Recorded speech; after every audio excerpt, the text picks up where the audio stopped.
ये टीवी सोमनाथ जो finance secretary हैं, थे हमारे देश के, अभी कैबिनेट सेक्रेटरी हैं, उन्होंने कहा ओपीएस किसी भी कीमत पर फाइनेंशियली नामुमकिन स्कीम है। अब यूपीएस में मेरी समझ में ये आ रहा है कि भाई 6,280 करोड़ का फाइनेंशियली एक एनुअली बजट है ये, और सरकार ने अपना अंशदान बढ़ाकर 14% से कर दिया 18.5%, जिसमें नाम मात्र को गुंजाइश नहीं थी। टीवी सोमनाथन कह रहे थे, मुख्य आर्थिक सलाहकार कह रहे थे, आरबीआई कह रहे थे, आरबीआई कह रहा था, देश का सबसे बड़ा बैंक, कि सरकार का कंट्रीब्यूशन तो और कम होना चाहिए बढ़ने के बजाय, नहीं तो दिवालिया हो जाएगा देश। तो ये जो 18% कर दिया, 18.5%, ये इलेक्टोरली एक निर्णय है, ये एक इंटेलिजेंट निर्णय है, ये है क्या प्रोफेसर अखिल स्वामी?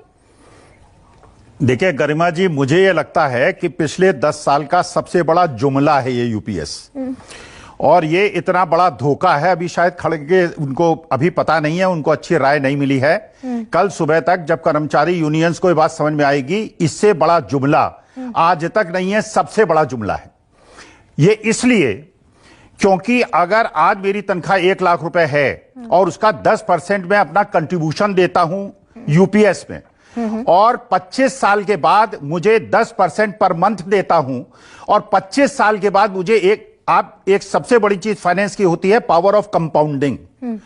पहले की ओल्ड पेंशन स्कीम थी जिसमें 10% का कंट्रीब्यूशन कर्मचारी को नहीं देना पड़ता था। अगर आज 25 साल तक मैं 10% का अपना बेसिक का कंट्रीब्यूशन देता रहूंगा, ये 18.5% का एक जुमला है। केंद्र सरकार को 1 रुपए नहीं देना पड़ेगा, क्योंकि सारा का सारा जो 10% पर मंथ का कंट्रीब्यूशन मैं अगले 40 साल तक करूंगा, और उसके बाद जो सरकार बेसिक का 50% मुझे देगी, सरकार केवल लूटेगी। और कर्मचारियों को जब बात पता चलेगी ये केवल एक लूट है और इतना बड़ा धोखा, और मुझे यह आश्चर्य हो रहा है, अगर वित्त सचिव को लगता है बहुत अच्छी स्कीम है, यूपीएस खुद अडॉप्ट कर लें, वो ओल्ड पेंशन स्कीम ना लें। और एक चीज गरिमा जी और समझ लीजिए, हिंदुस्तान के अंदर पिछले 10 साल के अंदर जो करप्शन बढ़ा है, उस करप्शन का मेन कारण यह है कि सरकारी अधिकारी ये समझते हैं कि पेंशन की सुविधा उनको नहीं मिलेगी और सामान्य जनता को घूस के माध्यम से लूट रहे हैं। ये एक प्रकार से, जो प्रोफेसर अखिल स्वामी जो आप लूट कह रहे हैं जिसको, क्या ये वो लूट है जो मेरी समझ में आया कि भाई 25 साल जिसने सर्विस पूरी कर ली उसको तो 10% कंट्रीब्यूशन का 50% पेंशन मिल गया, जिसने 25 साल से कम और 10 साल से ज्यादा सर्विस की वो 10% कंट्रीब्यूशन तो देगा लेकिन मिलेगा मात्र 10,000। यही कंसर्न है क्या? गरिमा जी, एक और चीज समझ लीजिए, ये तो भगवान की कृपा है कि ये सरकार कुछ दिन की है और ये चली जाएगी। अगर ये सरकार रही और सरकारी कर्मचारी को 20 साल पहले इतना परेशान कर देंगे, 19 साल के पहले, कि वो आदमी नौकरी छोड़ के चला जाएगा और 10,000 रुपए लेके घर चला जाएगा और उस 10% का अपना बेसिक कंट्रीब्यूशन देता रहेगा। ये सरकार केवल, ये अगर समझते हैं कि यूपीएस होना चाहिए तो मेंबर ऑफ पार्लियामेंट्स के लिए और एमएलएस के लिए यूपीएस क्यों नहीं होता है?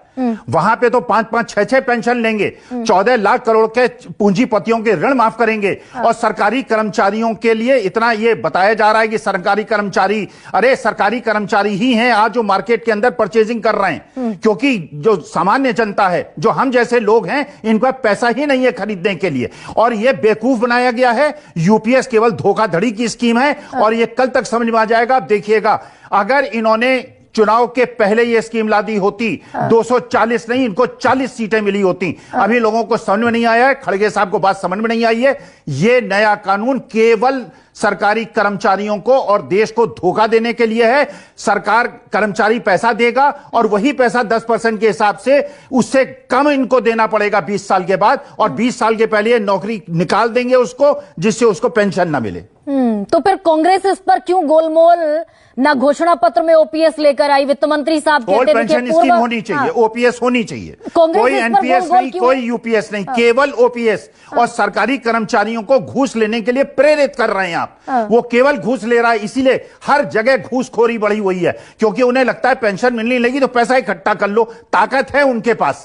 अरे उनको अगर आप एक एश्योरेंस देते हैं एक ईमानदार कर्मचारी को कि तुम्हें नौकरी के बाद पेंशन मिलेगी, वो बेईमानी शायद कम करे अगर उसे पता चलेगा कि उसको नहीं। और ये शेयर मार्केट उन्होंने बढ़ाया है, लेकिन प्रोफेसर अखिल पेंशन स्वामी स्कीम में इन्होंने शेयर मार्केट को बढ़ाया है, और एनपीएस को बंद करके, क्योंकि अप्रैल से इसलिए लागू कर रहे हैं तब तक सरकार चली जाएगी, और जिस दिन एनपीएस खत्म होगा उस दिन मार्केट 40% क्रैश करेगा, और तब कहेंगे देखिए हमारी सरकार चली गई इसलिए शेयर मार्केट क्रैश कर गया।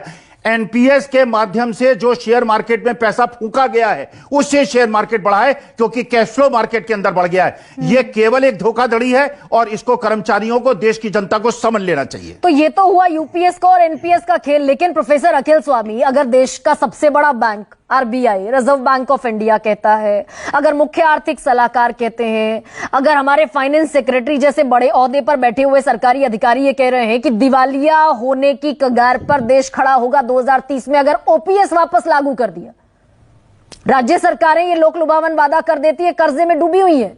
जब इनको गरीबों को देने की पैसी बात आती है, जब किसानों को एमएसपी की गारंटी देने की बात आती है, इन अर्थशास्त्रियों को अर्थशास्त्र समझ में आता है।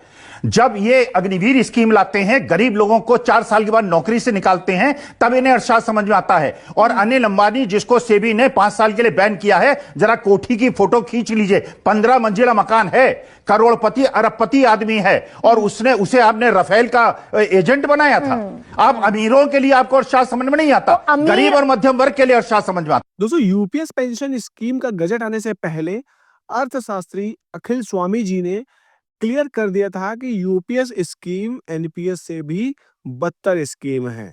जी हाँ दोस्तों, गजट जब आया तब कर्मचारियों को एकदम क्लियर हो गया कि यूपीएस स्कीम में जैसा कि प्रावधान दिए गए थे वैसे सेम टू सेम नहीं है।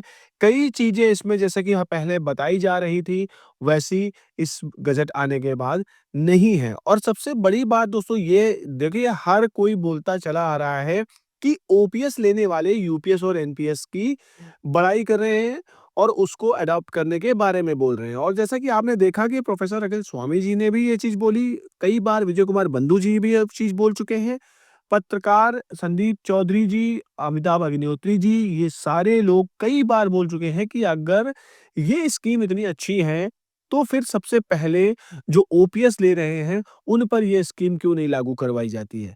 वो तो खुद ओपीएस ले रहे हैं और कर्मचारियों को यूपीएस और एनपीएस के गुणगान बताए जा रहे हैं। तो इन सब चीजों को देखते हुए कर्मचारियों को अब पूरी तरीके से क्लियर है, कर्मचारी अब जागरूक है, उनको अब पहले जैसे बेवकूफ नहीं बनाया जा सकता है कि जब एनपीएस स्कीम 2004 में आई थी तो उस समय कहा जाता था कि एनपीएस स्कीम बहुत अच्छी स्कीम है, इसमें खूब सारा पैसा मिलेगा, कर्मचारी जब रिटायर होगा तो ठीक-ठाक पेंशन भी मिलेगी।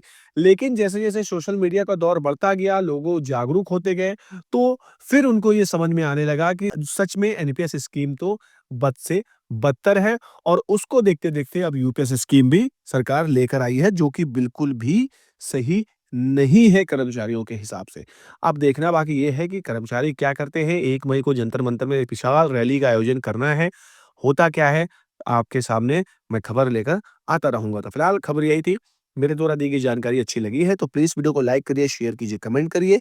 मिलते हैं अगले वीडियो में, तब तक के लिए जय हिंद, जय भारत।